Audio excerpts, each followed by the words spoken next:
ಚಿನ್ನದ ಕಲಶದ ಗುಡಿಯಲ್ಲಿ 18 ಮೆಟ್ಟಿಲನ್ನು ನೋಡು. ಮೆಟ್ಟಿಲ ಮೇಲ್ಗಡೆ ಯೋಗಾಸನದಲ್ಲಿ ಕುಳಿತಂಥವನ ನೋಡು. ಚಿನ್ನದ ಕಲಶದ ಗುಡಿಯಲ್ಲಿ 18 ಮೆಟ್ಟಿಲನ್ನು ನೋಡು. ಮೆಟ್ಟಿಲ ಮೇಲ್ಗಡೆ ಯೋಗಾಸನದಲ್ಲಿ ಕುಳಿತಂಥವನ ನೋಡು. ಅವನೇ ನಮ್ಮ ಸ್ವಾಮಿ ಅಯ್ಯಪ್ಪ, ನಮ್ಮ ಜನ್ಮ ಜನ್ಮದ ಪುಣ್ಯದ ಗಂಟಪ್ಪ. ಅವನ ಪಾದಕ್ಕೆ ಶರಣೆನ್ನೀರಪ್ಪ,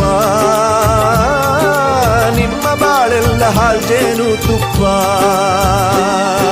ಸ್ವಾಮಿಯೇ ಅಯ್ಯಪ್ಪೋ ಅಯ್ಯಪ್ಪೋ ಸ್ವಾಮಿಯೇ, ಸ್ವಾಮಿಯೇ ಅಯ್ಯಪ್ಪೋ ಅಯ್ಯಪ್ಪೋ ಸ್ವಾಮಿಯೇ. ಸ್ವಾಮಿ ಶರಣಂ ಅಯ್ಯಪ್ಪ ಶರಣಂ, ಸ್ವಾಮಿ ಶರಣಂ ಅಯ್ಯಪ್ಪ ಶರಣಂ, ಸ್ವಾಮಿ ಶರಣಂ ಅಯ್ಯಪ್ಪ ಶರಣಂ, ಸ್ವಾಮಿ ಶರಣಂ ಅಯ್ಯಪ್ಪ ಶರಣಂ. ಚಿನ್ನದ ಕಲಶದ ಗುಡಿಯಲ್ಲಿ